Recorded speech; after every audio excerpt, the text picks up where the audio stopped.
The objective of this session is to highlight how community-driven approaches have been scaled up and taken up by government, with a focus on subsequent challenges and opportunities.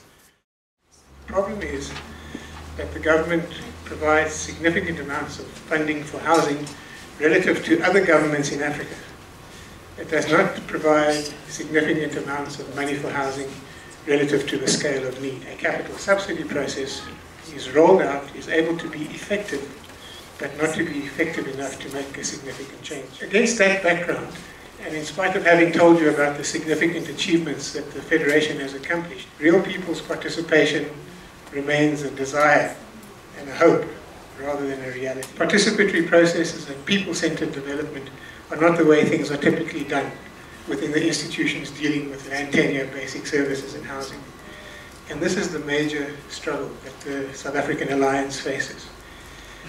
The question we have to ask is, why does informal settlement upgrading, incremental housing, socially and economically integrated neighborhoods and cities get trumped by a subsidy-based housing machine that basically ensures private sector profit with limited risk and creates segregated cities characterized by concrete slums and urban sprawl? And in this case, the reference is not to housing as a label for the kind of houses that the government is delivering. What I'm saying is that this label, the label that we can even say subsidized housing, and the meaning that it brings with it, constitutes the problem for human settlement and for integrated cities in South Africa. And what do I mean by this? The meaning that is constructed around housing in South Africa is constructed by a contrast between illegal, dangerous, undesirable, informal shacks on the one hand, and formal, titled, standardized houses on the other hand. And that this is actually what stands in the way of decent human settlement, integrated neighborhoods, and our functional cities. It is this contrast between shacks that need to be eradicated and formal houses that need to be delivered that does much to push people-centered processes virtually out of the picture of the government housing process, in spite of efforts to the contrary.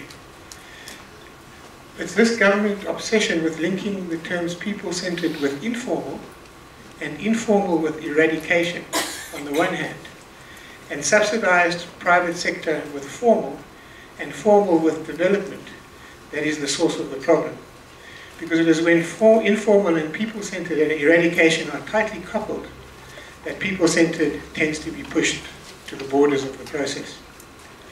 And in a bizarre way, the South African government's housing institutions get structured in such a way that they consider a problem to be solved when poor people's ingenuity has been declared undesirable and poor people are blamed for an ostensible harm to the city, the harm of shack settlements, and all too often are even punished for that harm with relocations or evictions. And as long as South Africa's institutions of human settlement development insist on making mass housing delivery through the current subsidy arrangements as their top priority, more appropriate people-centered approaches will not fare well within their boundaries.